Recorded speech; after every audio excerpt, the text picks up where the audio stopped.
ऋषि का U turn. Aditi को छोड़कर ऋषि फिर थामेगा जनक का हाथ।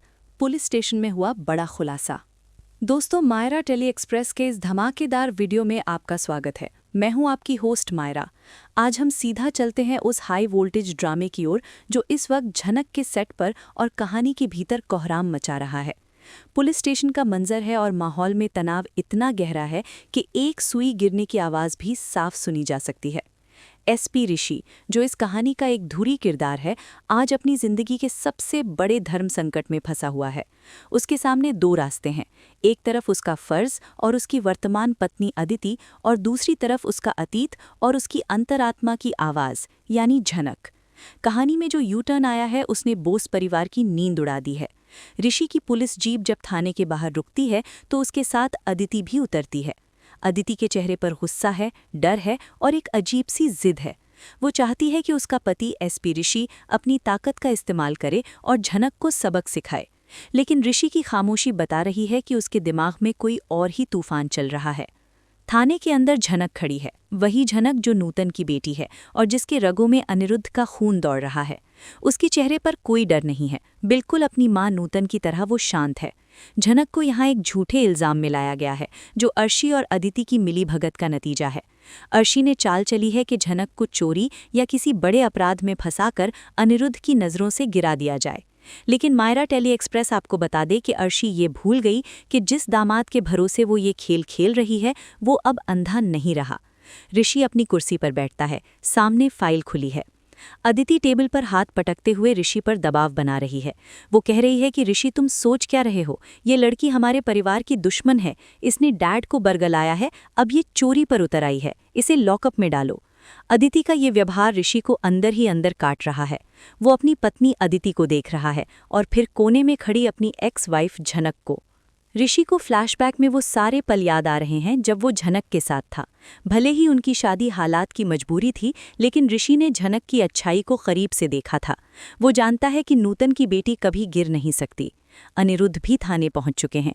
एक पिता की बेबसी देखिए, वो अपनी एक बेटी अदिति को समझा नहीं पा रहे और दूसरी बेटी झनक को बचा नहीं पा रहे। अनिरुद्ध ऋषि की तरफ उम्मीद भरी नज़रों से देखते हैं। वो जानते हैं कि ऋषि अगर चाहे तो 1 मिनट में सच का पता लगा सकता है। लेकिन अर्शी, जो अनिरुद्ध के साथ आई है, वो ऋषि को उसके ससुराल की इज्जत का वास्ता दे रही है। अर्शी ऋषि के कान में जहर घोलते हुए कहती है, दमाद जी, याद रखिए आप किसकी पत्नी हैं।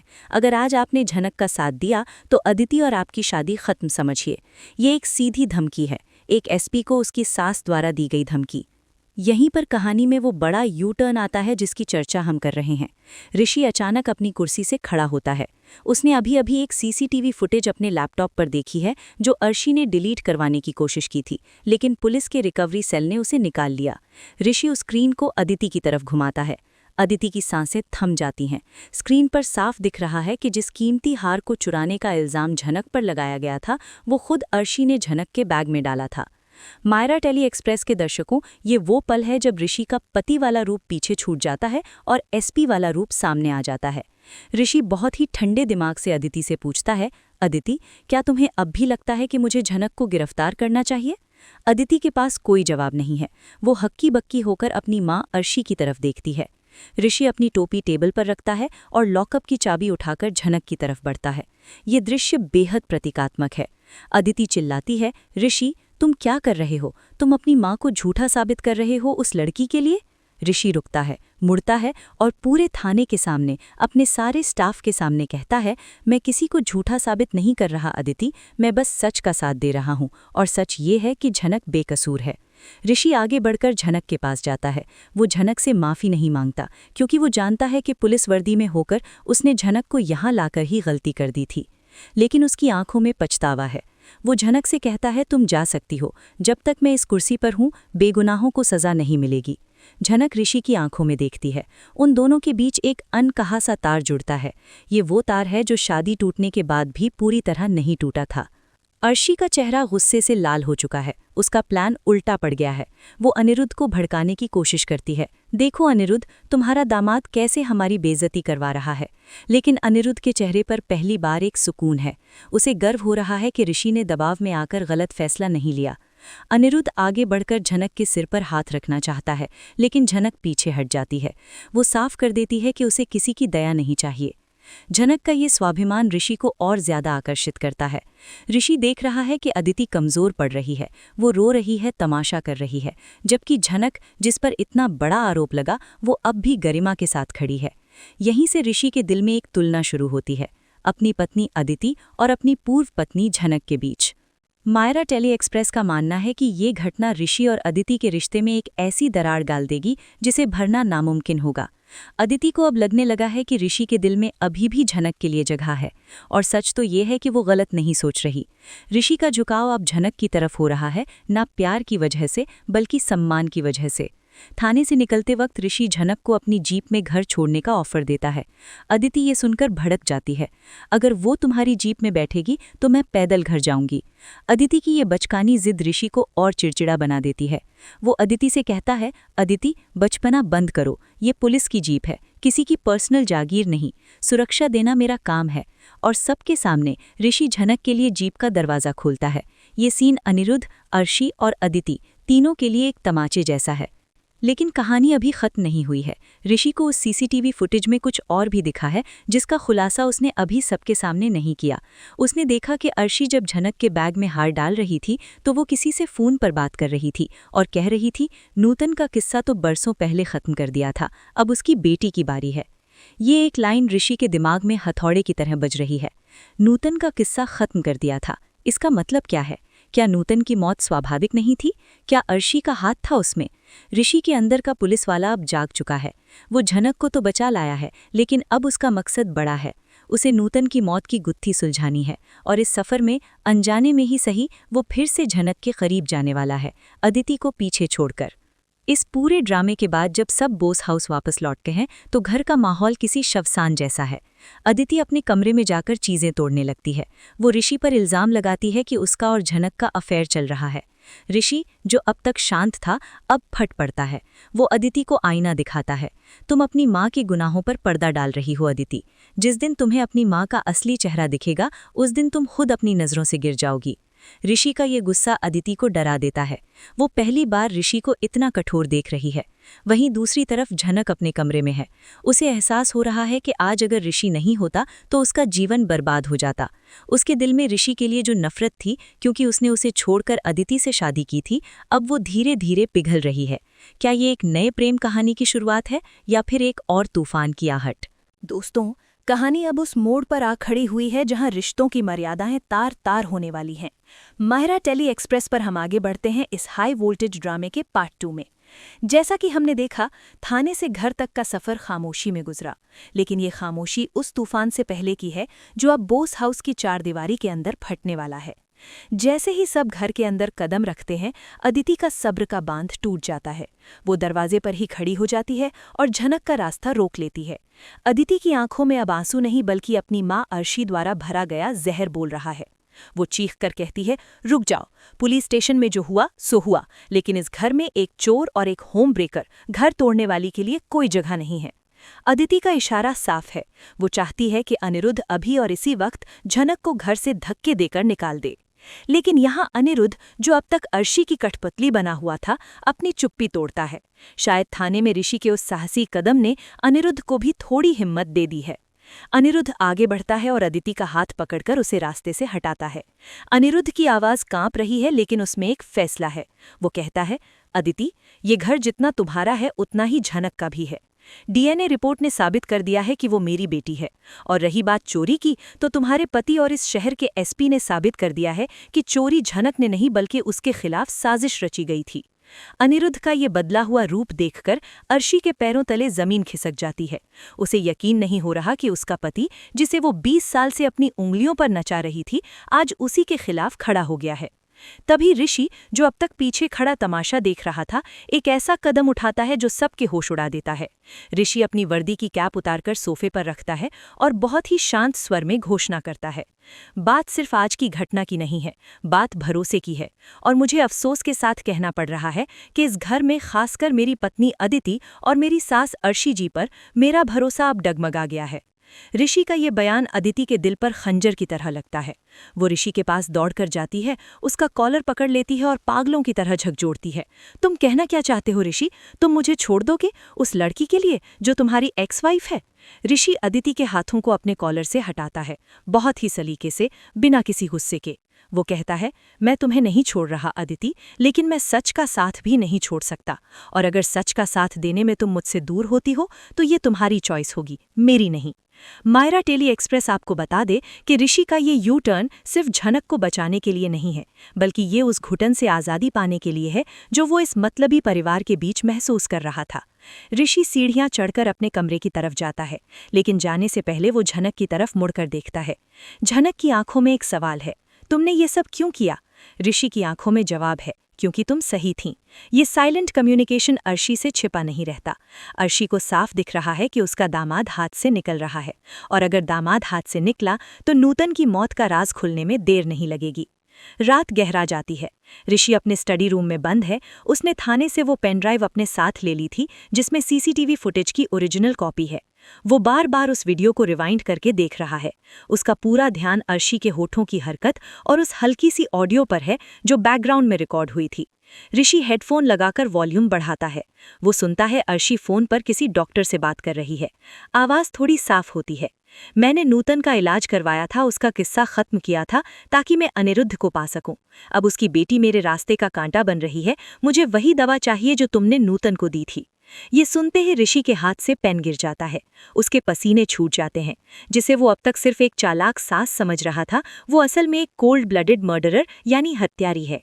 ऋषि को झटका लगता है कि वो एक कातिल की बेटी यानी अदिति के साथ सो रहा है, उस औरत के घर में रह रहा है जिसने उसकी पहली पत्नी यानी झनक की मां को मारा। इधर अदिति अर्शी के कमरे में है। वो रो रोकर बुरा हाल कर चुकी है। अर्शी जो खुद डरी हुई है कि ऋषि क्या कर रहा है, अपनी बेटी को फिर से मैनिपुलेट करती है। वो अदिति के दिमाग में एक नया फितूर डालती है। वो कहती है, बेटी, मर्द को वापस पाने का सिर्फ एक ही तरीका है, उसे गिल्ट महसूस कराओ। तुम्हें कुछ ऐसा करना होगा जिससे ऋषि को लगे कि तुम्हारी हालत की वजह वो है। अगर तुम बीमार पड़ जाओ या अपनी जान देने की कोशिश करो तो ऋषि उस झनक को छोड़कर तुम्हारे पैरों में गिर जाएगा। देखिए दोस्तों, एक माँ अपनी ही बेटी को कैसा खतरनाक रास्ता दिखा रही है। अर्शी अपनी बेटी की जान जोखिम में डालने को तैयार है, सिर्फ अपनी सत्ता बचाने के लिए। अदिति, जो ऋषि के प्यार में और झनक की नफरत में अंधी हो चुकी है, अपनी माँ की बात मान लेती है। वो तय करती है कि वो कल सुबह एक बड़ा ड्रामा करेगी। लेकिन उसी रात बोस हाउस के कॉरिडोर में एक और अहम सीन घटता है। झनक पानी लेने के लिए किचन में आती है। वहां अंधेरे में कोई बैठा है। वो ऋषि है। ऋषि अभी अभी उस भयानक सच को जानकर कमरे से निकला है और उसे बेचैनी हो रही है। झनक ऋषि को देख लेती है। वो मुड़कर जाने लगती है, लेकिन ऋषि उसे आवाज देता है, झनक। झनक रुक जाती है। दोनों के बीच 20 साल पुराना इतिहास और आज की ताज़ा कड़वाहट खड़ी है। ऋषि उसके पास आता है। उसकी आवाज़ भारी है। वो पूछता है, तुम्हारी माँ, नूतन माँ, उनकी मौत कैसे हुई थी? क्या तुम्हें कुछ याद है? क्या उन्होंने कभी किसी डॉक्टर या किसी दवाई का जिक्र किया था? झनक हैरान रह जाती है। वो पलटकर ऋषि को देखती है। तुम आज ये क्यों पूछ रहे हो? जब पूछना चाहिए था तब तो तुमने यकीन नहीं किया था। ऋषि की आंखों में नमी है। वो कहता है, तब मैं नासमझ था झनक। मैंने वही देखा जो मुझे दिखाया गया, लेकिन अब मैं वो देख रहा हूँ जो मुझसे छुपाया गया। प्लीज मुझे बताओ। झनक ऋषि की संजीदगी देखकर पिघल जाती है। वो बताती है कि माँ के आखिरी दिनों में बहुत उल्टियाँ होती थीं और अर्शी मैम अक्सर उनके लिए एक स्पेशल सूप भेजती थीं। माँ कहती थीं कि सूप पीकर उनकी तबीयत और बिगड़ जाती है, लेकिन अनिरुद्ध बाबा के डर से वो पी लेती थीं। ये सुनते ही ऋषि की मुट्ठियाँ भिन जाती हैं। सारी कड़ियाँ जुड़ रही हैं। सूप, जहर, डॉक्टर और अर्शी। ऋषि झनक का हाथ अपने हाथों में ले लेता है, एक पुलिस वाले की तरह नहीं, बल्कि एक साथी की तरह। वो वादा करता है, मैं कसम खाता हूँ झनक, तुम्हारी माँ के कातिल को मैं सजा दिलाकर रहूंगा, चाहे वो कोई भी हो, चाहे मुझे अपनी वर्दी या अपना रिश्ता ही ना क्यों ना दांव पर लगाना पड़े। तभी गैलरी के ऊपर से कोई ये सब देख लेता है। वो अदिति है। वो ऋषि और झनक को हाथ पकड़े देख लेती है। उसे उनकी बातें सुनाई नहीं देती, लेकिन दृश्य ही काफी है उसके शक को आग लगाने के लिए। अदिति के दिमाग में अर्शी की बात गूंजती है, कुछ ऐसा करो कि ऋषि तुम्हारे लिए तड़पे। अदिति वापस अपने कमरे में भागती है। वो नींद की गोलियों की शीशी उठाती है। मायरा टेली एक्सप्रेस के दर्शकों, ये एक बहुत ही क्रिटिकल मोड़ है। क्या अदिति सच में गोलियां खा लेगी या ये सिर्फ एक ड्रामा होगा? और अगर उसने ऐसा किया तो ऋषि जो सच की राह पर चल पड़ा है, क्या फिर से अदिति की इमोशनल ब्लैकमेलिंग में फंसकर अपना रास्ता बदल लेगा? अगली सुबह का सूरज एक नए तूफान के साथ उगता है। ऋषि, जो पूरी रात सोया नहीं है, सुबह सुबह अनिरुद्ध के पास जाने का फैसला करता है। उसे लगता है कि अनिरुद्ध को सच जानने का हक है, लेकिन इससे पहले कि वो अनिरुद्ध से बात कर पाए, घर में जोर से चीखने की आवाज आती है। ये आवाज अर्शी की है। अदिति, आंखें खोलो बेटा, ऋषि जल्दी आओ। पूरा घर अदिति के कमरे की तरफ भागता है। अदिति बिस्तर पर बेसुध पड़ी है, पास में गोलियों की खाली शीशी लुढ़की हुई है। जब ऋषि वहां पहुंचता है तो अर्शी उसे धक्का देती है और चिल्लाती है, खुश हो गए अब? यही चाहते थे ना तुम और तुम्हारी वो 2 टके की एक्स वाइफ? मेरी बेटी ने तुम दोनों की वजह से जान दे दी। ऋषि सन्न रह जाता है। एक पल पहले तक वो एक जाबाज पुलिस ऑफिसर था जो मुजरिम को पकड़ने वाला था, और अगले ही पल वो एक मुजरिम यानी पति के कटघरे में खड़ा कर दिया गया है। झनक भी दरवाजे पर खड़ी ये सब देख रही है। अर्शी की नजर झनक पर पड़ती है और वो दहाड़ती है, निकल जाओ यहाँ से मनहूस, पहले माँ को खा गई, अब बेटी को खाने आई है। अनिरुद्ध अपनी बेटी की हालत देखकर टूट जाता है। वो ऋषि को देखता है और उसकी आंखों में फिर से वही पुराना शक लौट आता है। अर्शी ने बाजी पलटती है। अदिति के इस कदम ने ऋषि के हाथ बांध दिए हैं।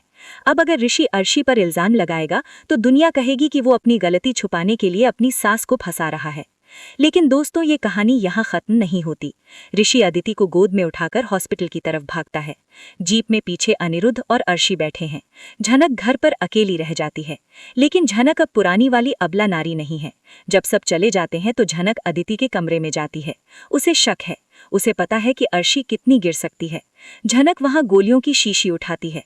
वो उसे सूंघती है और एक्सपायरी डेट चेक करती है, लेकिन उसे डस्टबिन में कुछ और मिलता है, विटामिन की गोलियों के रैपर। झनक को तुरंत समझ आ जाता है कि ये सुसाइड नहीं बल्कि एक स्टेज ड्रामा है। गोलियां नींद की नहीं बल्कि विटामिन की थीं, जिन्हें नींद की शीशी में बदला गया था। झनक के चेहरे पर एक मुस्कान आती है। अर्शी ने चाल तो अच्छी चली थी, लेकिन सबूत मिटाना भूल गई। अब झनक के पास हो तुरुप का इक्का है जो ऋषि को इस धर्म संकट से बाहर निकालेगा। सवाल ये है कि क्या झनक ये सबूत लेकर हॉस्पिटल पहुंचेगी, और क्या ऋषि, जो गिल्ट में डूबा है, झनक की बात पर यकीन करेगा? दोस्तों, कहानी अब अस्पताल के उस ठंडे गलियारे में पहुंच चुकी है जहां जिंदगी और मौत का ड्रामा रचा जा रहा है। मायरा टेली एक्सप्रेस के इस तीसरे भाग में आपका स्वागत है। अस्पताल का माहौल बेहद तनावपूर्ण है। अनिरुद्ध सिर पकड़े बेंच पर बैठा है, उसकी आंखों में आंसू हैं। वो खुद को कोस रहा है कि उसकी वजह से उसकी बेटी ने इतना बड़ा कदम उठाया।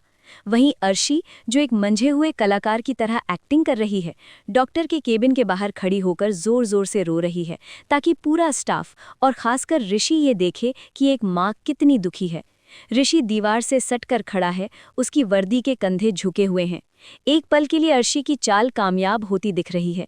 ऋषि के मन में गहरा अपराध बोध यानी गिल्ट घर कर गया है। वो सोच रहा है कि शायद अर्शी सही कह रही थी, शायद उसकी और झनक की नज़दीकियों ने ही अदिति को तोड़ दिया। ऋषि खुद से सवाल कर रहा है, क्या मैं एक कातिल हूँ? क्या मेरी वजह से आज अदिति की जान खतरे में है? अर्शी ऋषि के पास आती है और उसका कॉलर पकड़कर झकझोरती है, लेकिन इस बार उसकी आवाज़ में गुस्सा नहीं बल्कि एक शातिर दर्द है। वो कहती है, देख लिया ऋषि, अपनी सच्चाई की जीत देख ली। अगर मेरी बेटी को कुछ हुआ तो मैं तुम्हें कोर्ट में घसीटूंगी। मैं दुनिया को बताऊंगी कि कैसे एक एसपी ने अपनी पत्नी को मानसिक रूप से प्रताड़ित किया। अनिरुद्ध बीच बचाव करने आता है, अर्शी शांत हो जाओ, अभी अदिति का होश में आना जरूरी है। लेकिन अर्शी जानती है कि लोहा गर्म है और हथौड़ा अभी मारना है। वो ऋषि से कहती है, अगर तुम अपनी पत्नी को बचाना चाहते हो तो अभी कसम खाओ कि तुम झनक से कभी बात नहीं करोगे और उसे हमेशा के लिए अपनी जिंदगी से निकाल दोगे। ऋषि की जुबान बंद है, वो हाँ कहने ही वाला होता है, तभी अस्पताल के कॉरिडोर में कदमों की तेज आहट गूंजती है। सामने से झनक आ रही है। उसके हाथ में वही पॉलीबैग है जिसमें उसे अदिति के कमरे से सबूत मिले थे। अर्शी झनक को देखते ही शेरनी की तरह दहाड़ती है, तुम्हारी हिम्मत कैसे हुई यहाँ आने की? मेरी बेटी अंदर जिंदगी और मौत से लड़ रही है और तुम यहाँ तमाशा देखने आई हो? अनिरुद्ध भी खड़ा हो जाता है, झनक प्लीज अभी यहाँ से जाओ, माहौल बहुत खराब है। जहां अनिरुद्ध ने झनक को जाने के लिए कहा था, लेकिन झनक के कदम नहीं रुकते। वो अनिरुद्ध की विनती और अर्शी की धमकियों को अनसुना करते हुए सीधा ऋषि के सामने जाकर खड़ी हो जाती है। ऋषि, जो अभी तक जमीन पर नजरें गड़ाए खड़ा था, झनक के जूतों को देखकर अपनी नजरें ऊपर उठाता है। झनक की आंखों में ऋषि के लिए कोई दया नहीं है, बल्कि एक सवाल है कि तुम एक एसपी होकर इतनी आसानी से कैसे बेवकूफ बन गए। झनक बिना कोई ड्रामा किए अपने हाथ में पकड़ी हुई उस थैली को खोलती है और उसे ऋषि ऋषि के पास वाली बेंच पर खाली कर देती है। उसमें से नींद की गोलियों की शीशी नहीं बल्कि दर्जनों रंग बिरंगे रैपर गिरते हैं।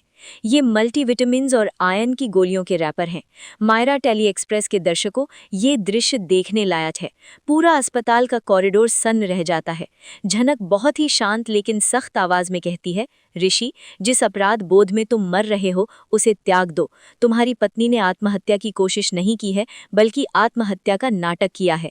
उसने जो गोलियां खाईं वो उसे मारेंगी नहीं बल्कि उसकी सेहत ही बनाएंगी।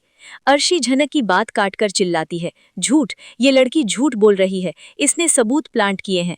अर्शी झपटकर उन रैपर्स को उठाने की कोशिश करती है ताकि सबूत मिटा सके, लेकिन इस बार अनिरुद्ध उसका हाथ पकड़ लेता है। अनिरुद्ध की आंखों में एक अजीब सा संदेह आ गया है। वो अपनी पत्नी को रोकता है और झनक को अपनी बात पूरी करने का इशारा करता है। तभी आईसीयू का दरवाजा खुलता है और डॉक्टर बाहर आते हैं। ये वही डॉक्टर हैं जो अर्शी के बिके हुए नहीं हैं बल्कि अस्पताल के सीनियर डॉक्टर हैं।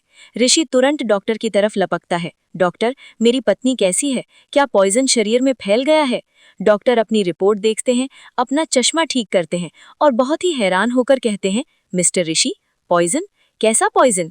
पेशेंट के पेट में किसी भी तरह का कोई हानिकारक पदार्थ नहीं मिला है। हमने एहतियातन स्टमक वॉश किया लेकिन उसमें सिर्फ कुछ विटामिन्स और फूड सप्लीमेंट्स के अंश मिले हैं। हाँ, पेशेंट को घबराहट हो रही है लेकिन वो जानलेवा खतरे से बिल्कुल बाहर है। उसे तो खरोच तक नहीं आई है। डॉक्टर की ये बात अर्शी के ताबूत में आखिरी कील साबित होती है। अर्शी का चेहरा देखने लायक है। उसका रंग फक पड़ गया है। उसकी सारी एक्टिंग, सारे आंसू एक पल में बेमानी हो गए हैं।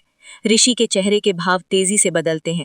पहले जो चेहरा दुख और पश्चाताप से झुका हुआ था, अब उस पर क्रोध की ऐसी ज्वाला भड़क उठी है जिसे देखकर अर्शी भी पीछे हट जाती है। ऋषि समझ जाता है कि उसे कितनी बुरी तरह से इमोशनली ब्लैकमेल किया गया। उसे याद आता है कि कैसे अर्शी ने उसे कातिल ठहराया था, कैसे अदिति ने उसे और झनक को अलग करने के लिए अपनी जान का नाटक किया था। ऋषि धीरे धीरे अर्शी की तरफ मुड़ता है। वो चिल्लाता नहीं है लेकिन उसकी फुसफुसाहट चिल्लाने से ज्यादा डरावनी है। वो कहता है, शर्म आती है मुझे कि मैं आप जैसी औरत को माँ कहता था। आपने अपनी ही बेटी का मजाक बना दिया सिर्फ अपनी जिद पूरी करने के लिए। अर्शी हकलाते हुए सफाई देने की कोशिश करती है, ऋषि बेटा, डॉक्टर झूठ बोल रहा है या शायद अदिति ने गलती से दूसरी गोलियां खा ली होंगी। लेकिन अब अनिरुद्ध का सब्र भी जवाब दे जाता है। अनिरुद्ध जो अपनी बेटी की मौत के डर से कांप रहा था, अब अपनी पत्नी के इस घिनौने खेल से कांप रहा है। अनिरुद्ध अर्शी के सामने आता है और सबके सामने एक जोरदार तमाचा अर्शी के गाल पर जड़ देता है। मायरा टेली एक्सप्रेस आपको बता दे कि ये थप्पड़ सिर्फ अर्शी के गाल पर नहीं बल्कि उसके अहंकार और उसकी साजिशों पर लगा है। अनिरुद्ध गरजता है, बस बहुत हो गया अर्शी। मैं सोचता था कि तुम अदिति से प्यार करती हो लेकिन तुम तो अपनी बेटी का इस्तेमाल मोहरे की तरह कर रही हो। आज तुमने साबित कर दिया कि नूतन के बारे में झनक जो कहती थी वो सब सच था। जो औरत अपनी सगी बेटी की झूठी मौत का तमाशा रच सकती है वो मेरी नूतन के साथ क्या कुछ नहीं कर सकती थी। अनिरुद्ध का ये स्वीकारनामा झनक के लिए सबसे बड़ी जीत है। उसे पहली बार लगा कि उसके पिता अब पूरी तरह से उसके साथ हैं। ऋषि बेंच पर रखे उन रैपर्स को मुट्ठी में भींच लेता है और आईसीयू की तरफ बढ़ता है। अर्शी उसे रोकने की कोशिश करती है, ऋषि अभी नहीं, वो कमजोर है। लेकिन ऋषि अर्शी को धकेलते हुए अंदर चला जाता है।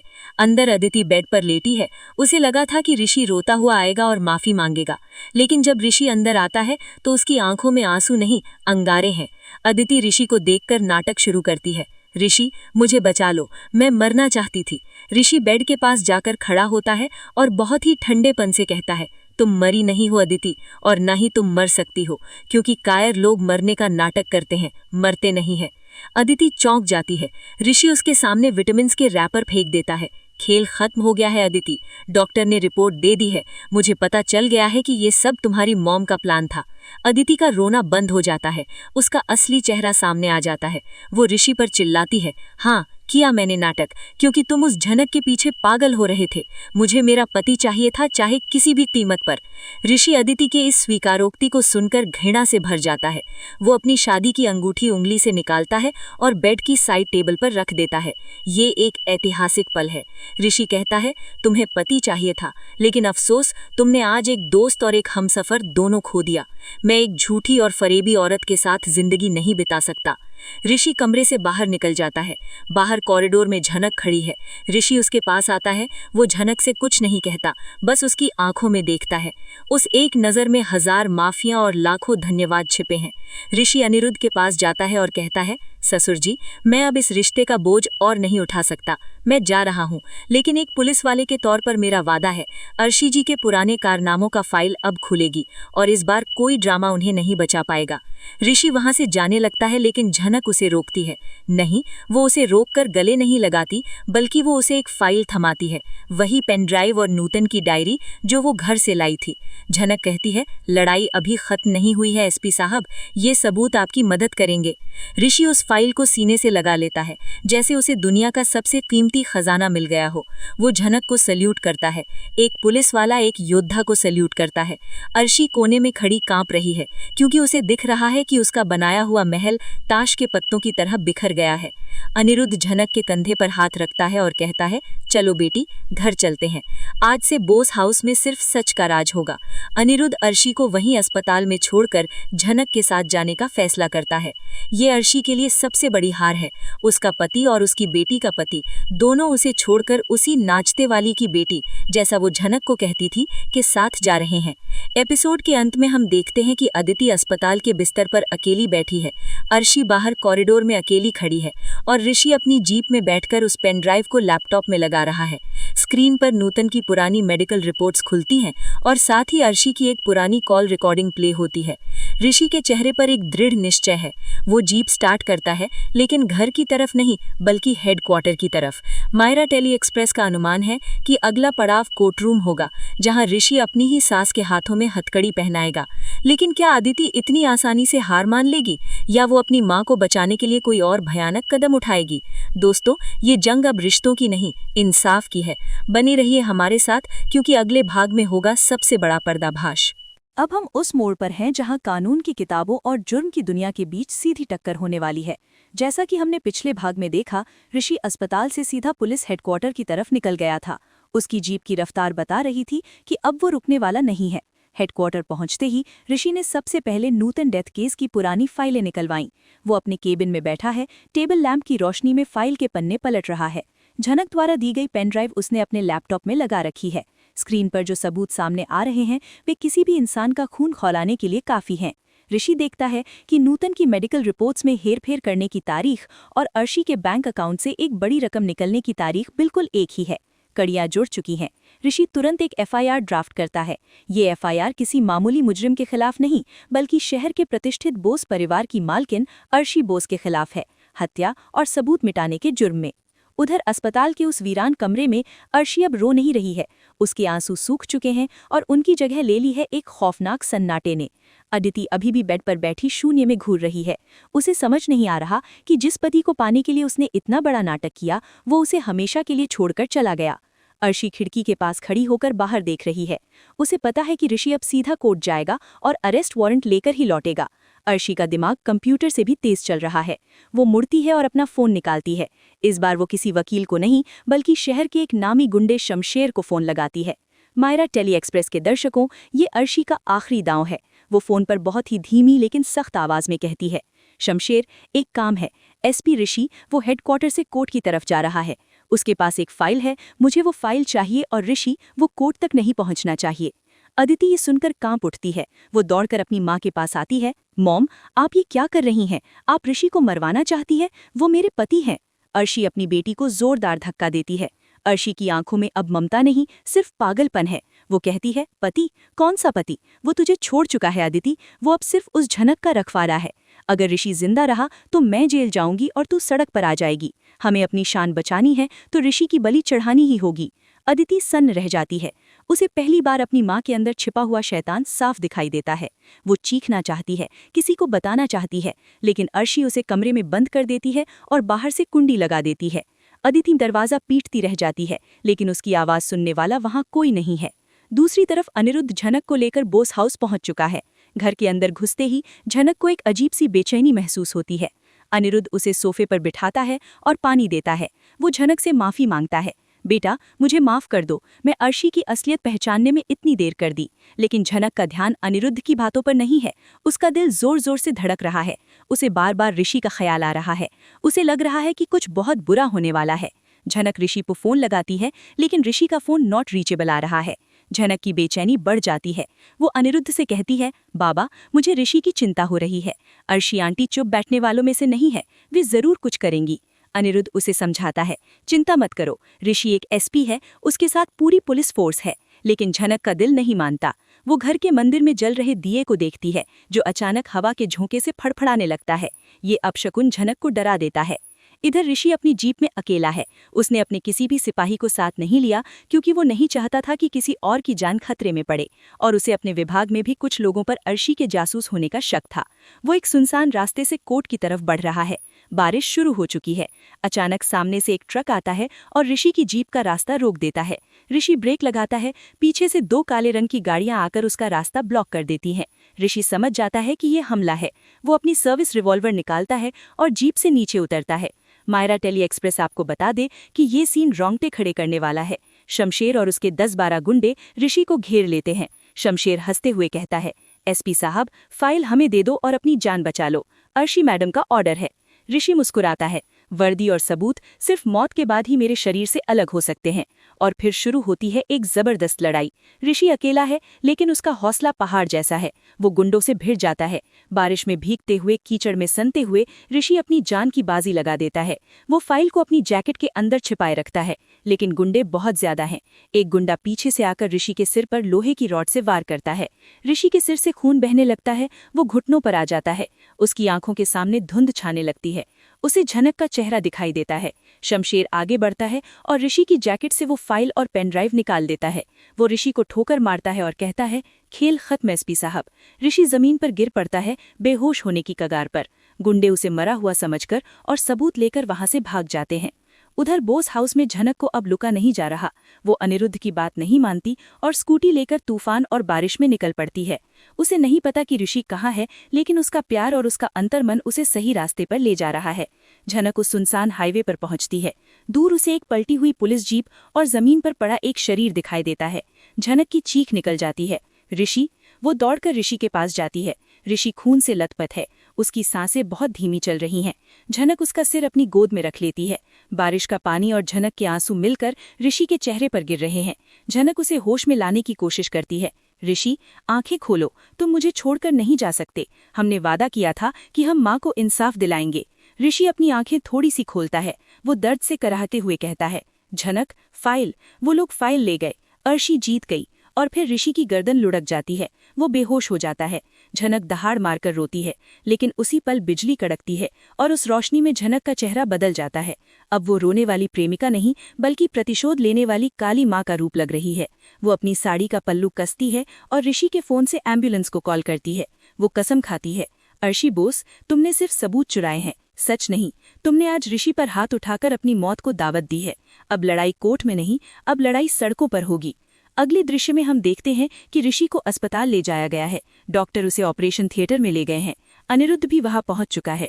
झनक ऑपरेशन थिएटर के बाहर खड़ी है, खून से सने कपड़ों में। तभी अर्शी वहां आती है। जी हाँ, अर्शी वहां आती है, चेहरे पर झूठी घबराहट लेकर, ये देखने के लिए कि ऋषि मरा है या जिंदा। अर्शी झनक के पास आती है और कान में फुसफुसाती है, मैंने कहा था ना, मैं बर्बाद कर दूंगी। फाइल मेरे पास है और तेरा आशिक अंदर मौत से लड़ रहा है। अब क्या करेगी तू? झनक अर्शी की तरफ मुड़ती है। वो अर्शी का गला नहीं दबाती, ना ही उस पर चिल्लाती है। वो बहुत ही शांत होकर अपनी जेब से कुछ निकालती है। ये ऋषि का पर्सनल फोन है, जो स्थल घटना पर गिरा हुआ था। झनक अर्शी को फोन की स्क्रीन दिखाती है। स्क्रीन पर वॉइस रिकॉर्डर ऑन है। झनक कहती है, अर्शी, ऋषि ने बेहोश होने से पहले अपने फोन का रिकॉर्डर ऑन कर दिया था। शमशेर ने जब कहा कि अर्शी मैडम का ऑर्डर है, वो सब इसमें रिकॉर्ड हो गया है। फाइल गई तो क्या हुआ, तुम्हारा डेथ वारंट तो मेरे हाथ में है। अर्शी की आंखों में डर वापस आ जाता है। उसने सबूत मिटाने के लिए हमला करवाया, लेकिन उसी हमले ने उसके खिलाफ सबसे बड़ा सबूत दे दिया। झनक आगे बढ़ती है और अर्शी को दीवार से सटा देती है। दुआ करो अर्शी कि ऋषि को कुछ न हो, क्योंकि अगर उसे एक खरोंच भी आई तो ये रिकॉर्डिंग पुलिस कमिश्नर के पास जाएगी और तुम अपनी बाकी जिंदगी काल कोठरी में सड़ते हुए बिताओगी। अर्शी कांपने लगती है। तभी ऑपरेशन थिएटर की लाइट बंद होती है। डॉक्टर बाहर आते हैं। सबके चेहरों पर एक ही सवाल है, क्या ऋषि बच गया? डॉक्टर अपना मास्क उतारते हैं और बहुत गंभीर चेहरा बनाते हैं। मायरा टेली एक्सप्रेस का अनुमान है कि डॉक्टर जो खबर देंगे वो अर्शी और झनक दोनों की दुनिया बदल देगी।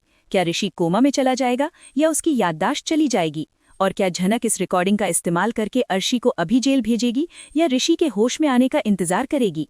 दोस्तों, कहानी अब सिर्फ एक फैमिली ड्रामा नहीं रही, ये एक रिवेंज सागा बन चुकी है। अगला भाग देखना बिल्कुल मत भूलिएगा, क्योंकि उसमें होगा अर्शी का दी एंड। दोस्तों, मायरा टेली एक्सप्रेस के इस अंतिम और निर्णायक भाग में आपका स्वागत है। मैं हूं आपकी होस्ट मायरा, और आज हम उस महासंग्राम के साक्षी बनेंगे जहां झूठ का साम्राज्य ढह जाएगा और सच का सूरज अपनी पूरी चमक के साथ उगेगा। ऑपरेशन थिएटर के बाहर का मंजर किसी युद्ध के मैदान से कम नहीं है। डॉक्टर बाहर आ चुके हैं, चेहरे पर गंभीरता है, और सामने खड़ी हैं दो औरतें। एक अर्शी, जो चाहती है कि ऋषि का किस्सा खत्म हो जाए ताकि उसका राज दफन रहे, और दूसरी झनक, जो ऋषि की सलामती की दुआ मांग रही है ताकि इंसाफ मिल सके। डॉक्टर मास्क हटाते हैं और एक गहरी सांस लेते हैं। मिस्टर ऋषि खतरे से बाहर हैं। गोली छूकर निकल गई थी, लेकिन सिर पर लगी चोट गहरी है। उन्हें होश आने में वक्त लगेगा, लेकिन वो बच जाएंगे। डॉक्टर के इन शब्दों ने वहां खड़े लोगों की दुनिया को दो अलग अलग दिशाओं में घुमा दिया। झनक की आंखों से खुशी के आंसू बहने लगते हैं, वो भगवान का शुक्रिया अदा करती है। लेकिन अर्शी के चेहरे पर हवाइयां उड़ने लगती हैं। ऋषि का बचना मतलब अर्शी की बर्बादी। अर्शी घबराहट में वहां से खिसकने की कोशिश करती है। वो सोचती है कि इससे पहले कि ऋषि होश में आए और बयान दे, उसे भाग जाना चाहिए। लेकिन दोस्तों, झनक की नज़र चील जैसी है। जैसे ही अर्शी मुड़ती है, झनक उसका रास्ता रोक लेती है। झनक की आवाज़ में अब वो कड़कपन है जो अर्शी ने पहले कभी महसूस नहीं किया था। झनक कहती है, कहाँ जा रही हो अर्शी? पिक्चर अभी बाकी है। ऋषि बच गया इसका मतलब ये नहीं कि तुम्हारे पाप धुल गए। अब तो असली खेल शुरू होगा। अर्शी झनक को धक्का देने की कोशिश करती है। रास्ते से हट जा मनहूस लड़की, मेरे पास वक्त नहीं है तेरी बकवास सुनने का। लेकिन तभी अस्पताल के कॉरिडोर में भारी बूटों की आवाज़ गूंजती है। वक्त तो अब आपके पास सच में नहीं बचा मिसेज अर्शी बोस। ये आवाज़ किसी और की नहीं बल्कि सिटी पुलिस कमिश्नर की है। जी हाँ, अनिरुद्ध ने, जो अब तक खामोश था, पुलिस को फ़ोन कर दिया था। झनक ने जो रिकॉर्डिंग अनिरुद्ध को सुनाई थी और जो सबूत ऋषि के फ़ोन में थे, वो काफ़ी थे पुलिस को बुलाने के लिए। पुलिस को देखते ही अर्शी के हाथ पांव ठंडे पड़ जाते हैं। वो अनिरुद्ध की तरफ देखती है। अनिरुद्ध, तुमने पुलिस बुलाई अपनी पत्नी के लिए? अनिरुद्ध आगे बढ़ता है। उसकी आंखों में अब अर्शी के लिए रत्ती भर भी प्यार या सम्मान नहीं बचा है। वो कहता है, पत्नी? तुम पत्नी नहीं, एक अपराधी हो अर्शी। तुमने नूतन को मारा, तुमने अपनी बेटी अदिति को इस्तेमाल किया, और आज तुमने उस लड़के को मरवाने की कोशिश की जो हमारा दामाद है। मैंने पुलिस बुलाई है और मैं ही तुम्हारा सबसे बड़ा गवाह बनूंगा। अर्शी चीखने लगती है, ये सब झूठ है, मेरे पास सबूत हैं। वो फाइल। अर्शी की जुबान फिसल जाती है। वो फाइल का जिक्र कर देती है। झनक मुस्कुराती है। कौन सी फाइल अर्शी? वही जो तुमने गुंडों से ऋषि पर हमला करवाकर चोरी करवाई? शुक्र है तुमने खुद कबूल कर लिया। कमिश्नर इशारा करते हैं और महिला कांस्टेबल अर्शी के हाथों में हथकड़ी पहना देती है। अर्शी पागलों की तरह चिल्ला रही है, मैं अर्शी बोस हूँ, मुझे कोई हाथ नहीं लगा सकता। अदिति कहाँ है? अपनी माँ को बचाओ। और तभी दोस्तों, एक और नाटकीय मोड़ आता है। भीड़ को चीरते हुए अदिति वहां आती है। वो अस्पताल के कपड़ों में ही भाग कर आई है। अर्शी को लगा कि उसकी बेटी उसे बचाने आई है। अर्शी चिल्लाती है, अदिति देख, ये लोग मुझे ले जा रहे हैं, इन्हें रोक। लेकिन अदिति पुलिस को नहीं रोकती। वो अपनी माँ के पास आती है। उसकी आंखों में आंसू हैं, लेकिन इस बार ये आंसू कमजोरी के नहीं, पछतावे के हैं। अदिति अपनी माँ के गाल पर हाथ नहीं फेरती, बल्कि धीरे से उनके हाथ से अपना हाथ छुड़ा लेती है। अदिति कहती है, मॉम, आप सही कह रही थीं, मैं अंधी थी, लेकिन आज मेरी आंखें खुल गई हैं। आपने मुझे सुसाइड करने का नाटक करने को कहा, आपने ऋषि की जान लेने की कोशिश की। आप मेरी माँ नहीं हो सकती। एक माँ अपनी औलाद के लिए जान देती है, उसे ढाल नहीं बनाती। अदिति कमिश्नर की तरफ मुड़ती है और कहती है, सर, मैं गवाही दूंगी। मेरी माँ ने मुझे मजबूर किया था झूठा नाटक करने के लिए। और नूतन आंटी की मौत, उसके बारे में भी माँ ने कई बार नशे की हालत में मुझसे जिक्र किया था। मैं चुप रही क्योंकि मैं डरी हुई थी, लेकिन अब नहीं। अपनी ही बेटी की गवाही सुनकर अर्शी टूट जाती है। उसका अहंकार, उसकी चालाकी सब धरी की धरी रह जाती है। पुलिस अर्शी को घसीटते हुए ले जाती है। जाते जाते अर्शी झनक को देखती है, लेकिन इस बार उसकी आंखों में नफरत की जगह हार है। झनक उसे अलविदा कहती है, बिना एक शब्द बोले। अर्शी का चैप्टर हमेशा के लिए बंद हो जाता है। थोड़ी देर बाद ऋषि को होश आता है। वो धीरे धीरे आंखें खोलता है। उसके बिस्तर के एक तरफ अनिरुद्ध खड़ा है और दूसरी तरफ झनक। अदिति दरवाजे पर खड़ी है, अंदर आने की हिम्मत नहीं जुटा पा रही। ऋषि झनक को देखकर मुस्कुराने की कोशिश करता है। तुमने कर दिखाया, ऋषि की धीमी आवाज आती है। झनक उसके हाथ पर अपना हाथ रखती है। हमने कर दिखाया ऋषि, माँ को इंसाफ मिल गया। अर्शी जेल जा चुकी है। ऋषि अनिरुद्ध की तरफ देखता है। अनिरुद्ध आगे बढ़कर ऋषि के माथे को चूमता है। बेटा, मुझे माफ़ कर दो, मैं एक पिता होने का फ़र्ज़ नहीं निभा पाया, लेकिन तुमने एक दामाद और एक इंसान होने का फ़र्ज़ बखूबी निभाया। तभी ऋषि की नज़र दरवाजे पर खड़ी अदिति पर पड़ती है। अदिति का सिर झुका हुआ है। ऋषि उसे बुलाता है। अदिति। अदिति धीरे धीरे पास आती है और ऋषि के पैरों में गिरकर रोने लगती है। मुझे माफ़ कर दो ऋषि, मैं बहुत बुरी हूँ। मैंने तुम पर शक किया, मैंने झनक को बुरा भला कहा, मैं तुम्हारी माफ़ी के लायक नहीं हूँ। ऋषि उसे उठने का इशारा करता है। मायरा टेली एक्सप्रेस आपको बता दे कि ये शो का सबसे इमोशनल सीन है। ऋषि कहता है, अदिति, तुम बुरी नहीं हो, बस भटक गई थी। तुम्हें अपनी गलती का एहसास है, यही सबसे बड़ी बात है। लेकिन यहाँ अदिति एक बड़ा फैसला लेती है। वो अपने आंसू पोंछती है और कहती है, ऋषि, मैं जानती हूँ कि हमारे बीच अब वो रिश्ता नहीं रह सकता। मैं अपनी माँ के गुनाहों का बोझ लेकर तुम्हारे साथ नहीं रह सकती, और मैं ये भी जानती हूँ। अदिति झनक की तरफ देखती है कि तुम्हारे दिल में झनक के लिए जो जगह है वो कोई नहीं ले सकता। तुम दोनों एक दूसरे के लिए बने हो, मैं तुम दोनों के बीच से हट रही हूँ। अदिति उसे रोकने की कोशिश करती है। अदिति, तुम कहाँ जाओगी? अदिति मुस्कुराती है, एक दुख भरी मुस्कान। मैं अपने ननिहाल जा रही हूँ झनक, मुझे खुद को ढूंढना है। झनक, मुझे एक बेहतर इंसान बनना है, तुम्हारी तरह। अदिति ऋषि और झनक दोनों के हाथ मिलाती है और वहाँ से चली जाती है, एक नई शुरुआत के लिए। कहानी के अंतिम दृश्य में हम देखते हैं कि कुछ महीने बीत चुके हैं। बोस हाउस का माहौल अब बदल चुका है। वहाँ अब अर्शी का खौफ नहीं, बल्कि नूतन की तस्वीर पर ताज़े फूलों की खुशबू है। अनिरुद्ध, ऋषि और झनक साथ बैठे हैं। ऋषि अब पूरी तरह ठीक हो चुका है और अपनी ड्यूटी पर वापस आ गया है। अनिरुद्ध झनक को घर की चाबियां सौंपता है। ये घर अब तुम्हारा है बेटी, इसे वैसे ही सजाना जैसे तुम्हारी माँ चाहती थी। झनक चाबियां लेती है, लेकिन वो इन्हें ऋषि को दे देती है। ये घर मेरा नहीं, हमारा है, और इसकी रक्षा एक पुलिस वाले से बेहतर कौन कर सकता है। ऋषि और झनक एक दूसरे को देखकर मुस्कुराते हैं। उन्होंने अभी शादी नहीं की है। उन्होंने तय किया है कि वो पहले दोस्ती से शुरुआत करेंगे, एक दूसरे को फिर से जानेंगे और वक्त को अपना काम करने देंगे। लेकिन दर्शकों को पता है कि उनका मिलन तय है। शो का अंत एक खूबसूरत नोट पर होता है। झनक अपनी माँ की तस्वीर के सामने दिया जला रही है। बैकग्राउंड में नूतन की आवाज़ आती है। सच्चाई परेशान हो सकती है, लेकिन पराजित नहीं। मेरी बेटी ने मेरी हार को जीत में बदल दिया। कैमरा झनक के मुस्कुराते चेहरे पर जूम करता है और स्क्रीन पर लिखा आता है, सत्यमेव जयते। तो दोस्तों, ये था झनक का वो महाअध्याय जिसका हम सबको इंतजार था। बुराई हार गई, अच्छाई जीत गई और रिश्तों ने अपनी नई परिभाषा लिखी। अर्शी को उसके किए की सज़ा मिली और झनक को उसका खोया हुआ परिवार।